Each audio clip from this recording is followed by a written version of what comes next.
Okay, friends, we have this question, and actually we have to prove 2 raised to the power n is greater than 1 plus n and square root of 2 raised to the power n minus 1 such that n is always greater than 1. मतलब जब n की value 1 से ज़्यादा है, और आपने देखा है कि स्टार्टिंग में क्वेश्चन में ये भी मेंशन है कि दीज आर पॉजिटिव इंटीजर्स, है ना।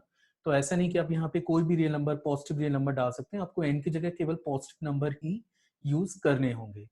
चलिए देखते हैं कि इस क्वेश्चन को अपन कैसे सॉल्व कर सकते हैं। तो सबसे पहले मुझे ये बताना होगा कि हम लोग इसमें कंसेप्ट क्या यूज करने जा रहे हैं। सो द कंसेप्ट इज कि लेट सपोज मैं यहाँ पे कुछ नंबर एज्यूम कर रहा हूँ। Let the number are a1 comma a2 comma a3 and dot dot dot and that is an। तो यहाँ पे मैंने n नंबर्स लिए हैं और ये सारे के सारे नंबर्स ग्रेटर देन 0 हैं। तो in general we know it, अगर मैं यहाँ पे am gm की प्रॉपर्टी को इम्पोज करूं तो हम लोग ये लिख सकते हैं कि a1 plus a2 plus a3 plus dot dot dot plus an।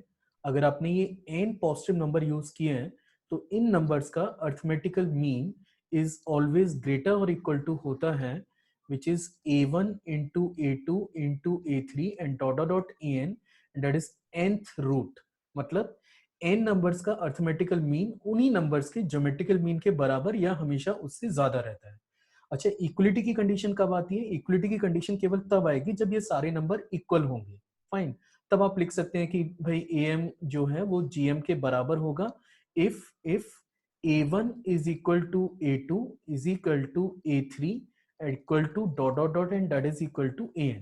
मतलब अगर ये सारे नंबर सेम है, अगर ये सारे के सारे नंबर सेम है तो फिर am gm के बराबर होता है। अदरवाइज इन जनरल अगर आप कोई कमेंट करते हैं तो अर्थमेटिकल मीन या तो ज्योमेट्रिकल मीन के बराबर रहेगा। बराबर मैंने आपको बता दिया कब रहता है, जब सारे नंबर सेम हो।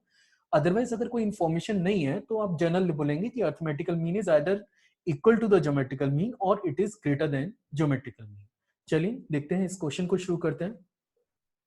नाउ लेट्स सी कि अगर मैं इस क्वेश्चन में पे बात करूं कि अब इस क्वेश्चन को अगर मुझे प्रूव करना है तो अपने को यहाँ से शुरुआत करनी होगी कि let the first number is 1, अगला नंबर मेरे पास 2 है, उससे अगला नंबर 2 का स्क्वायर है and dot dot dot and the last number is 2 raise to the power n minus 1।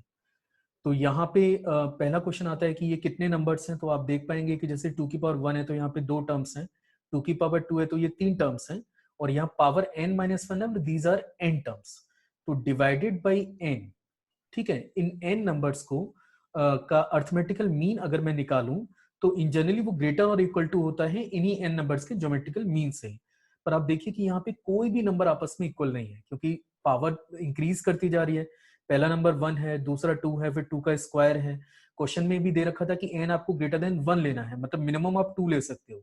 अब n की जगह अगर आप 2 डालते हैं तो जो ग्रेटेस्ट वैल्यू जनरेट होगी, मतलब जब n इज इक्वल टू 2 डालेंगे तब भी ये 2 की पावर 1 बनेगा। मतलब 2 टर्म तो मिनिमम आपको लेने ही पड़ेंगे। आप सिंगल टर्म पे ये कंडीशन नहीं लगा सकते हैं क्योंकि क्वेश्चन में मेंशन है कि n की जो वैल्यू है वो ग्रेटर देन 1 होनी चाहिए। तो ये क्योंकि सारे के सारे नंबर डिस्टिंक्ट नंबर हैं तो इन नंबर्स का जो अर्थमेटिकल मीन है वो केवल ग्रेटर होगा nth root of that is 1 into two का square and dot dot dot that is 2 raise to the power n minus 1 के। तो आई होप सो कि आपको यहां तक तो ये समझ में आ ही रहा होगा। अब ये जो है इस पे अगर आप बात करें तो this is actually the GP, है ना, ये n टर्म्स की जीपी है। और अगर मैं इसका सम कैलकुलेट करूं तो हम लोग लिख सकते हैं 2 raise to the power n minus 1 over 2 minus 1 divided by n which is greater than nth root of. अब यहाँ भी थोड़ा सिंप्लीफाई कर लेते हैं तो आप देखेंगे ये बनेगा 2 की power 1 plus 2 plus 3 and dot dot dot up to n minus 1 के। तो देखिए अपन यहां तक तो आ ही चुके हैं, अब थोड़ा सा वर्क इसमें और है।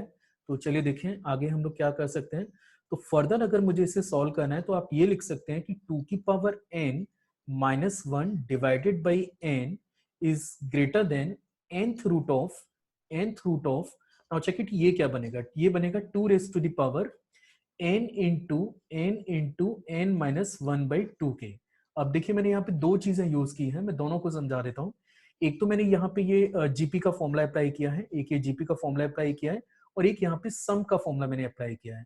तो जीपी की अगर बात करें तो आप ऐसे लिख सकते हैं कि a plus a r plus के ए आर स्क्वायर प्लस के dot dot dot a r raise to the power n minus one. Suppose ये मेरे पास एक ज्योमेट्रिकल प्रोग्रेशन है, तो इसके सम का फॉर्मूला होता है a raise to the power r a into r raise to the power n minus one over r minus one के। तो लेफ्ट में मैंने ये फॉर्मूला यूज किया क्योंकि आप देखेंगे कि जो टर्म है वो वन से स्टार्ट हो रहा था। पहला टर्म वन है, फिर अगला टू है, तो ए की वैल्यू तो वन ही हो गई है और आर आपके पास है टू। तो जैसे आप इसमें ए की जगह वन और आर की जगह टू डालेंगे तो ये वन हो गया, ये टू की power n minus one divided by two minus one. तो finally this is the left hand expression two की power n minus one over two minus one, जो कि मैंने यहाँ पे मेंशन किया हुआ है। अब दिस इज ग्रेटर देन, अब देखिए राइट में बात करते हैं। राइट में आप देख सकते हैं कि हमारे पास सिंपली एक फॉर्मूला है कि one plus two plus three plus four and dot dot dot up to n, ये बराबर होता है n into n plus one by two के। लेकिन आप देखिए कि क्वेश्चन में जो लास्ट टर्म है वो एन माइनस वन है, ठीक है। इट मीन्स ये हो जाएगा, मतलब अगर मैं one plus two plus three and dot dot dot up to n minus one की बात करूं तो ये बराबर होगा n minus one into n by two के। तो आई होप सो कि लेफ्ट वाला एक्सप्रेशन भी आपको समझ में आ रहा होगा, राइट वाला एक्सप्रेशन भी समझ में आ रहा होगा। अब बस केवल इसको सिंप्लीफाई करना बाकी रह गया है। तो चलिए शुरू करते हैं सिंप्लीफाई करना। तो लेफ्ट में टू की power n minus one divided by n is greater than nth root of and that is two raise to the power n into n minus one by two के है।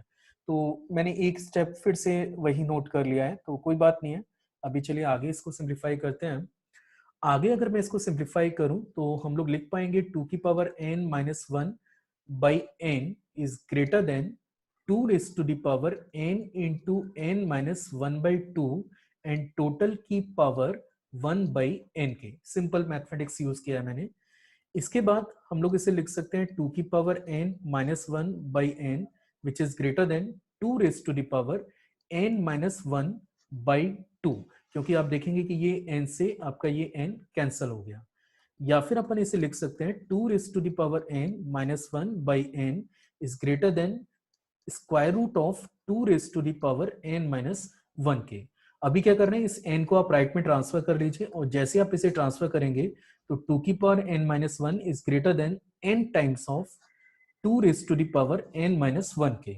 और अब आप देखिए कि बस एक लास्ट लाइन हमारे पास बची हुई है और फिर हम लोग इसे लिख सकते हैं it is equal to two raise to the power n, here it implies that 2 raised to the power n and which is greater than 1 plus n and square root of 2 raised to the power n minus 1 के। तो finally this is the proof of the question।